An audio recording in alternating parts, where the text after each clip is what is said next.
Assalamualaikum warahmatullahi wabarakatuh. Halo teman-teman semua, kembali lagi bersama saya Latifah Azhara.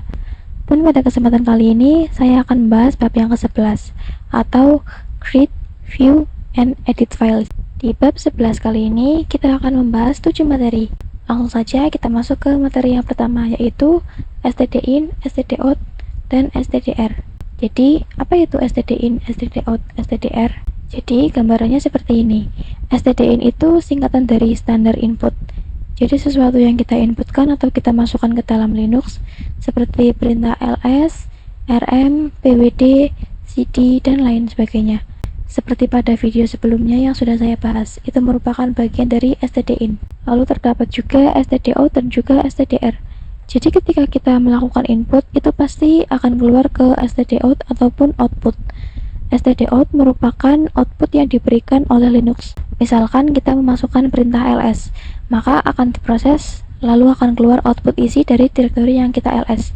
Sedangkan stdr itu merupakan standar error. Jadi misalkan kita melakukan perintah ls, padahal ls itu digunakan untuk melihat isi direktori, maka itu akan keluar error atau stdr. Oke, langsung saja kita praktekkan.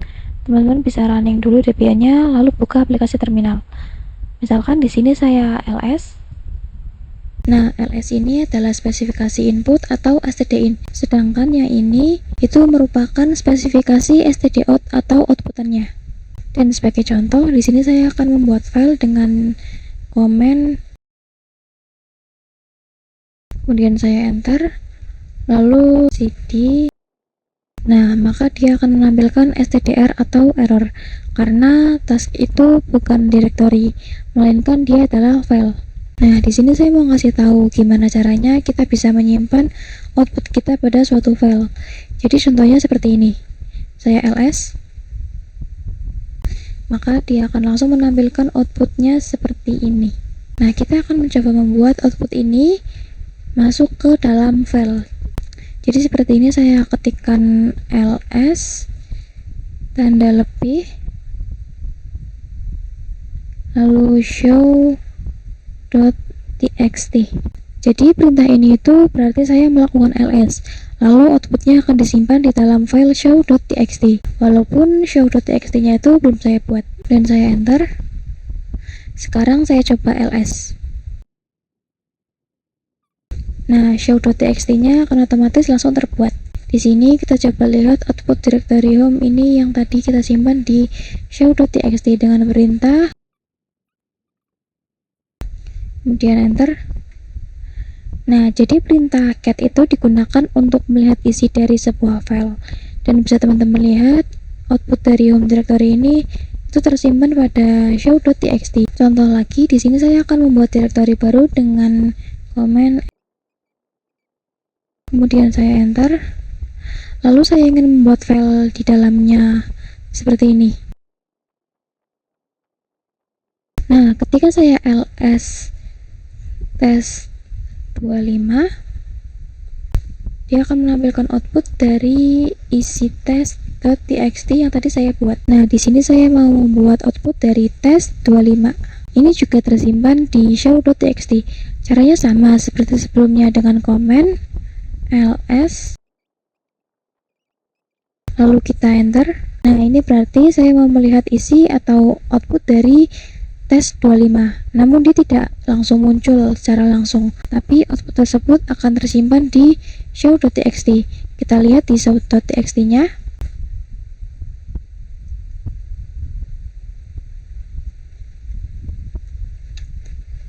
Nah, bisa teman-teman lihat outputnya, output dari test25 itu tersimpan di sini. Lalu kenapa output yang sebelumnya hilang? Itu karena kita hanya menggunakan satu tanda lebih dari saja. Jadi cara biar output sebelumnya itu tidak tertimpa dengan output setelahnya, di sini kita ls, lalu kita ketikkan komen, lalu kita ls. Di sini kita gunakan tanda lebih darinya 2 kali ya. Lalu kita lihat dengan cat show.txt. Nah, ini dia bisa teman-teman lihat output dari home directory dan juga output dari test25 itu sudah masuk semua, sudah tersimpan semua di show.txt. Sekarang kita masuk ke pembahasan yang kedua, yaitu pengenalan Vim. Vim merupakan software yang digunakan untuk mengedit atau memodifikasi file pada Linux. Jadi misalkan teman-teman baru membuat sebuah file touch.txt dan teman-teman belum memodifikasi atau menambahkan apapun pada file tersebut, maka teman-teman bisa menggunakan Vim ini untuk memodifikasi. Oke, langsung saja teman-teman masuk ke aplikasi terminal. Di sini saya coba ketikkan V, lalu tab. Ingat ya, tab bukan enter. Di sini akan keluar outputannya. Untuk outputnya keluar ini membutuhkan waktu yang cukup lama. Jadi teman-teman harap sabar ya menunggunya. Nah, di sini keluar outputan V, view, view gam, view res, vim.tini dan juga vnegri.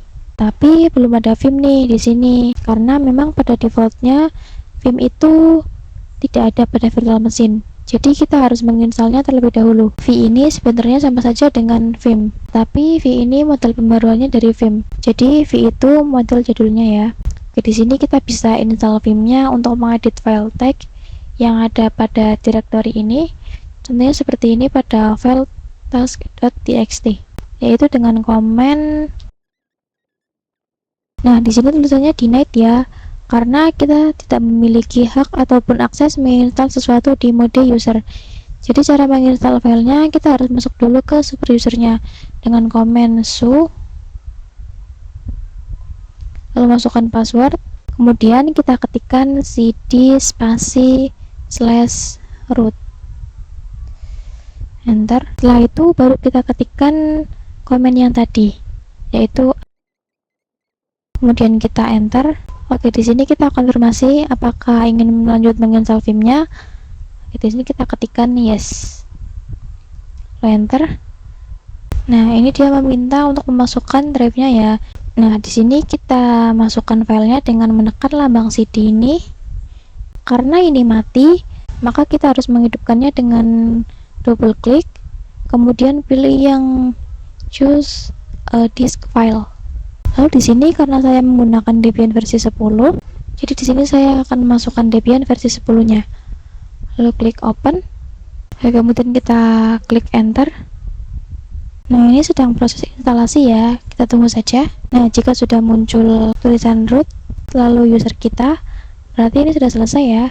Kemudian kita ketikkan exit. Lalu kita ketikkan V. Kemudian tab. Nah, ini udah ada ya Vimnya yang ini. Oke, jadi seperti itu untuk penginstalan Vim. Oke, sekarang kita masuk ke pembahasan yang ketiga, yaitu mengonfigurasi boot order, yang mana sebelumnya kita sudah menginstal Vim pada virtual machine kita. Oke, langsung saja kita buka aplikasi VirtualBox, lalu kita running Debian servernya dengan menekan start. Lalu saya akan menjelaskan apa itu konfigurasi boot order yang akan kita lakukan. Jadi setelah kita menginstal Vim, lalu kita power off virtual machine-nya dan kita start lagi, dia akan menampilkan tampilan seperti ini, seolah-olah dia meminta penginstalan ulang. Ini terjadi karena pada proses penginstalan Vim kita memilih DVD, karena seluruh proses instalasi pada Linux itu berada pada DVD. Jadi ini saya power off dulu Debian servernya. Jadi teman-teman nggak perlu khawatir tentang yang tadi, karena bukan berarti Debian kita hilang karena minta install ulang. Di sini kita bisa mengonfigurasinya pada settings. Klik, kemudian klik sistem. Nah, di sini hard disk itu berada pada barisan ketiga. Paling atas adalah floppy, selanjutnya ada optical. Sehingga ketika kita merunning Debian, maka dia akan menjalankan yang DVD terlebih dahulu. Yang mana itu membuat kita harus install ulang Debian. Jadi di sini klik hard disk, lalu kita tarik sampai ke yang paling atas. Kemudian optical kita taruh di bawahnya hard disk. Kemudian kita klik OK. Kemudian kita coba start lagi. Nah, ini dia tampilannya sudah berubah ya. Sudah tidak seperti tadi lagi yang minta kita memilih graphical install atau install. Sudah sama seperti sebelumnya ya. Oke, sekarang kita masuk ke pembahasan yang keempat, atau pengeditan file dengan Vim. Jadi di sini kita akan mencoba mengedit file dengan vim yang sudah kita install sebelumnya. Langsung saja teman-teman bisa running Debian servernya, lalu buka aplikasi terminal. Di sini saya ls terlebih dahulu. Di sini ada file task.txt. Lalu saya mau lihat isi dari file tersebut. Oke, masih kosong ya, masih belum ada huruf atau tulisan apapun. Nah, kita akan coba membuat task.txt ini terdapat huruf atau tulisan dengan menggunakan vim.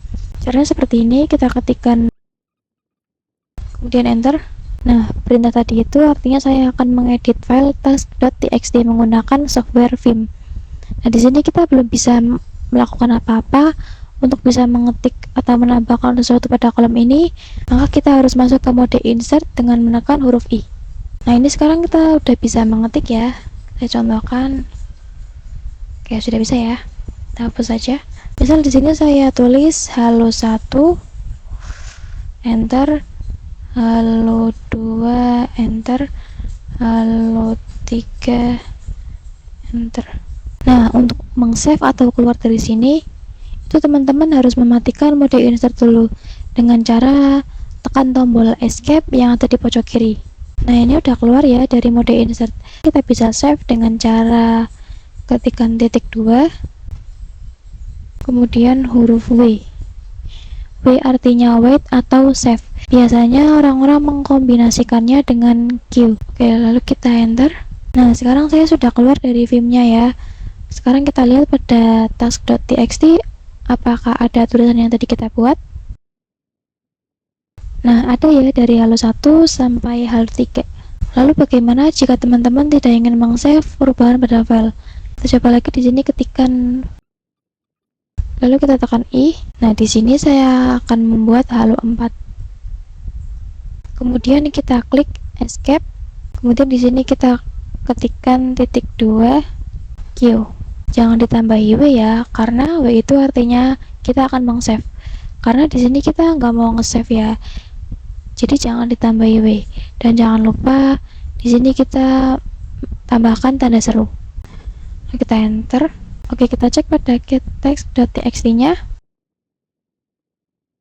Nah, halo 4 yang tadi kita tambahkan tapi tidak kita simpan nggak ada ya, karena tadi emang nggak menyimpan atau cuma keluar aja. Oke, jadi seperti itu cara mengedit file dengan vim. Oke, sekarang kita masuk ke pembahasan yang kelima, yaitu edit file dengan nano. Oke, teman-teman bisa buka aplikasi terminalnya terlebih dahulu. Lalu misalkan di sini saya ls. Nah, di sini saya akan membuat file baru dengan komen. Kemudian kita enter. Dan untuk mengedit file dengan nano, kita harus masuk ke super user terlebih dahulu dengan komen show. Lalu kita masukkan passwordnya.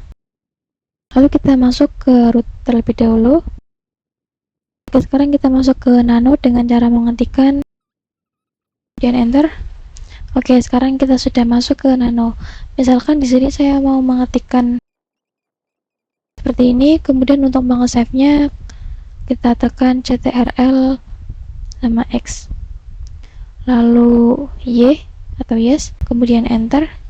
Nah, ketika kita mengetikkan, seharusnya dia menampilkan apa yang sudah kita buat tadi, dan ya dia menampilkan apa yang sudah kita buat tadi. Nah, jadi seperti itu untuk mengedit file dengan nano.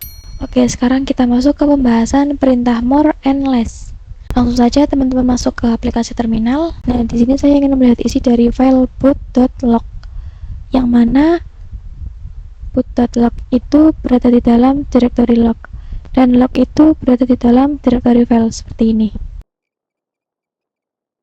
Nah, ini tulisannya denied ya.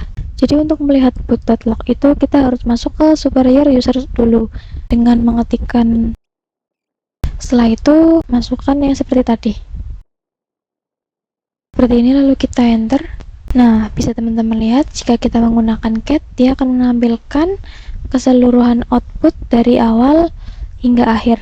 Lalu bagaimana jika kita hanya ingin melihat yang awal saja? Kita bisa gunakan komen